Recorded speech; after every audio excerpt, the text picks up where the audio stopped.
오늘은 마태복음 22장 1절에서 15절까지 함께 보겠습니다. 오늘 본문 말씀은 이렇게 시작합니다. 예수께서 다시 비유로 대답하여 가라사대. 예수님께서 세 가지 비유를 연속적으로 말씀을 하셨습니다. 첫 번째, 아버지와 두 아들의 비유. 두 번째, 악한 농부의 비유. 세 번째가 오늘 본문에 나오는 혼인잔치의 초대를 거절한 사람들의 비유입니다. 이 세 가지 비유의 핵심 메시지는 하나님 나라에 들어가는 사람들의 특징은 무엇인가 하는 것입니다. 이 비유의 말씀의 대상들이 유대인들과 종교 지도자들입니다.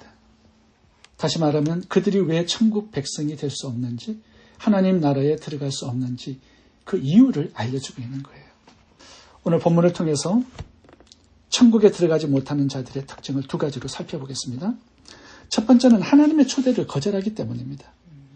다른 큰 죄가 있어서 그런 게 아니라 하나님의 초대를 거절했기 때문이다. 이것을 이유로 말씀하고 있습니다. 오늘 본문에는 왕의 초대가 두 번 나옵니다.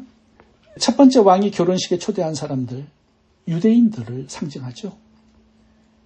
두 번째 왕이 초대한 사람들은 유대인들이 죄인 취급하는 세리, 창기, 병자, 이방인들을 상징하고 있습니다.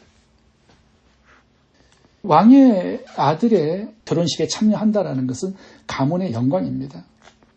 그러니까 모든 사람들이 초대에 다 참석하겠다라고 다 대답을 했습니다. 그런데 결혼식이 가까우자 사람들의 마음이 바뀝니다. 신하들을 보내서 초대한 사람들을 다시 반복해서 초대했는데 그때마다 사람들은 갈 수 없다라고 거절합니다. 근데 거절의 이유를 살펴보면 특별한 게 아니에요. 밭에 나가서 일을 해야 되기 때문에, 또 사업에 중요한 일이 생겨서 병이 들었거나 집에 불이 났거나 큰 사고가 났기 때문에 못 가는 게 아니라 가기를 싫어했다라는 거죠. 그러니까 다른 핑계들을 대고 있는 것입니다. 그런데 오늘 본문에 굉장히 이상한 것은 결혼식에 가지 않으면 그냥 거절로 끝나면 되는데 신하들을 때려 죽입니다. 겉으로 보면은 결혼식 초청의 거절에 대한 이야기 같은데 그렇지 않습니다. 지금 반역과 쿠데타가 일어난 것입니다.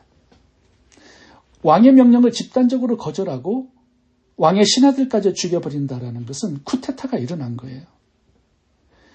지금 왕의 아들 왕자의 결혼식입니다. 다음 통치자를 소개하는 그런 결혼식이에요. 그래서 기빈들을 다 초대했는데 가기를 거절하고 있습니다. 뭐예요? 반대 세력이 집단적으로 형성이 됐다라는 거죠. 왕을 대적하고 왕자를 대적하는 반역과 쿠데타가 일어난 것입니다. 오늘 본문에서 예수님이 주고자 하는 메시지가 뭘까요? 하나님은 처음에 유대인들을 당신의 백성으로 선택하고 초대해 주셨습니다. 하나님 백성이 되어서 하나님을 가까이 섬긴다라는 것은요, 엄청난 은혜고 큰 영광입니다. 그래서 출애굽기 19장을 보면은 우리가 하나님 백성이 되겠습니다. 하나님을 섬기겠습니다. 말씀에 순종하겠습니다. 이 언약을 체결합니다. 하나님의 초청에 모든 백성들이 예스라고 대답을 했어요. 근데 시간이 지날수록 하나님을 대적합니다. 말씀에 불순종합니다. 우상을 섬깁니다. 하나님은 선지자를 보내서 회개하고 돌아올 것을 촉구했지만 선지자들을 전부 다 죽여버려요. 하나님이 이제 마지막 자기 아들 예수님을 보냅니다. 예수님을 믿고 영접하면 너희들의 죄를 다 사해주고 다시 하나님의 백성으로 받아주겠다라고 말씀해요. 그런데 이 유대인들은 예수님까지 잡아 죽입니다. 이거는요, 용서받을 수 없는 하나님에 대한 반역이고 쿠데타죠. 왕의 초대를 거절하는 것도 죽을 죄고요. 왕이 보낸 신하들을 죽이는 것은 더 큰 죽을 죄입니다. 근데 마지막 그 아들을 보냈는데도 잡아 죽여요. 이거는 회복 불가능한 죄악입니다. 영원한 심판에 처하는 죄악입니다. 오늘 본문의 결론이 뭐로 나옵니까? 왕의 아들의 결혼식 초대를 거절했던 모든 사람들을 향하여서 마을 전체를 불사르고 모든 사람들을 다 잡아 죽입니다. 이게 결론으로 나와요. 천국에 들어가지 못하는 사람들의 특징은 뭘까요? 어떤 큰 죄를 지었기 때문에 들어가지 못하는 게 아니라 하나님께서 천국의 초대장인 예수님을 보냈지만 예수님을 거절하기 때문에 천국에 들어갈 수 없다는 것을 지금 상징적으로 말씀하고 있는 것입니다. 비유를 들어서. 그렇다면 우리가 한 가지 좀 생각해 봐야 될 것은 왕의 초대를 받은 사람들이 왜 처음에는 가겠다 했다가 나중에는 마음이 바뀐 것일까요? 유대인들이 처음에 하나님의 백성으로 초대받았을 때 예스라고 서약을 했던 이유가 뭐예요? 이 땅에서 받을 부귀영화가 많을 것이라고 생각했기 때문입니다.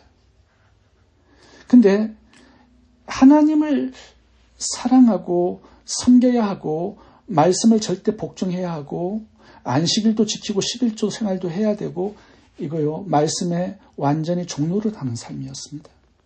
자신들이 생각하는 하나님의 나라와 하나님께서 가르쳐주신 하나님의 나라가 완전히 달라요. 하나님 백성으로 살아간다라는 거 영광스럽지 않습니다. 이 자유가 없고 말씀에 얽매이는 삶입니다. 세상의 오락과 향락 즐길 수 없습니다. 늘 매맞고 불순종해서 징계받고 심판받는 삶이었어요. 마지막으로 하나님께서 예수님을 보내주셨지만 백성들은 예수님까지 거절하고 죽입니다. 왜냐하면 예수님이 가르치시는 하나님의 나라와 자신들이 생각하는 하나님의 나라가 완전히 달랐기 때문입니다. 처음에는 예수님께서 병도 고치고 귀신도 쫓아내고 죽은 자도 살려내는 신비한 능력을 보았기 때문에 백성들은 이분이 우리의 메시아다, 구원자다, 로마를 정복하고 유대를 구원하는 우리의 구원자다라고 생각을 했습니다. 그러니까 정치적인 메시아로 예수님을 바라보고 따랐던 거죠. 그런데 시간이 지날수록 예수님은 유대인들이 생각하는 메시아와는 너무나 달랐습니다. 예수님이 세우실 나라는 예수님을 믿는 영적 나라였지만 유대인들은 예수님이 유대 나라를 로마로부터 구원해서 다윗 시대에 부강한 나라로 만들어줄 줄 알았습니다. 유대인들은 자신들과 너무나 다른 예수님을 생각이 꽉 막힌 미친 사람으로 생각했습니다. 그래서 예수님을 죽인 거죠. 이게 하나님을 향한 반역과 쿠데타였습니다. 결국은 하나님의 초대를 거절한 모든 백성들이 진멸을 당해 죽었다라는 것이 오늘 본문의 결론으로 나옵니다. 첫 번째 하나님의 초대를 거절한 사람들은 다 죽었습니다. 이제 하나님은 두 번째 사람들을 초대합니다. 그 사람들이 누굽니까? 왕은 이제 신하들에게 길거리로 나가서 아무나 데려오라고 명령을 합니다. 길거리에 다니는 모든 사람들을 초대 대상으로 삼았습니다. 그 사람들이 거지, 세리, 창기, 죄인들, 병자들, 가난한 자, 비천한 자, 강도, 살인범 모든 죄인들을 다 불렀습니다. 뭐 길거리에 착한 사람만 있었겠습니까? 악인들도 많았겠죠. 근데 다 초대해 주었습니다. 이게 얼마나 엄청난 은혜입니까? 그런데 이상한 일이 또 일어났습니다. 잔치가 시작이 되었는데요. 모든 사람들이 예복을 입고 왔습니다. 그런데 결혼식에 참석한 사람 중에 예복을 입지 않은 사람이 있었습니다. 왕이 그 사람을 불렀습니다. 친구요, 왜 예복을 입지 않고 왔는가? 답이 없어요. 당시에는요, 평민들이 왕을 만날 때는 예복을 입어야 했습니다. 왕이 보내준 예복을 입고 왕을 만났습니다. 그게 왕에 대한 예절이었기 때문에 그런 것입니다. 평상복으로 아무렇게나 왕에게 나올 수 없습니다. 여기는 특별히 왕의 아들, 왕자의 결혼식입니다. 복장을 제대로 갖추어 입고 와야 하는데 예복을 입지 않은 사람들이 있었어요. 왕은 그 사람들을 무섭게 심판합니다.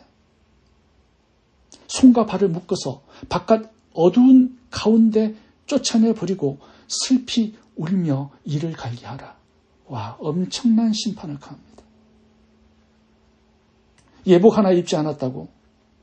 와, 이런 엄청난 심판을 가할 수 있는가? 이게 좀 정당한가? 의문이 들기도 해요. 이게 첫 번째 초대한 사람과 두 번째 초대한 사람들 중에 죽는 사람들이 많았습니다. 왕의 아들 결혼식 초대를 거절하고 쿠데타를 일으킨 첫 번째 사람들과 똑같은 심판이 주어졌어요. 누가? 예복을 입지 않은 사람들이. 오늘 본문의 핵심 메시지는 뭘까요? 예수님께서 무슨 메시지를 주고자 하신 것일까요? 죽임을 당한 사람들의 공통점이 있습니다. 그게 뭘까요? 자기 마음대로 살아간다는 거예요. 왕이 있다라는 것은요, 왕의 백성이 되었다라는 것은요, 왕의 명령에 순종하고 왕의 통치와 지배를 받고 산다는 뜻입니다. 이게 천국 백성의 특징이라는 거예요. 왕이 초대를 했어요. 그리고 명령을 그 사람들이 받았습니다. 그런데 거절해요. 마음대로 살아갑니다. 밭을 갈기 위해서 가고 사업을 하러 가고 가기 싫어서 안 가고 왕을 무시해요. 왕의 권위도 명령도 왕이 보낸 종들도 전부 다 무시합니다. 자신이 주인 되어서 마음대로 살아가요. 이게 천국을 갈 수 없는 사람들의 특징이라는 거예요. 왕에 대한 반역이죠. 왕이 있는데 내가 왕이야. 내가 주인이야. 내 마음대로 살아가. 왕이 없어요. 주인이 없어요. 그래서 천국 백성이 될 수 없다라는 겁니다. 왕이 있는데 다른 왕이 있어. 주인이 있는데 또 다른 주인이 있어. 이게 쿠데타예요. 이게 진멸의 대상이 된다라는 거죠.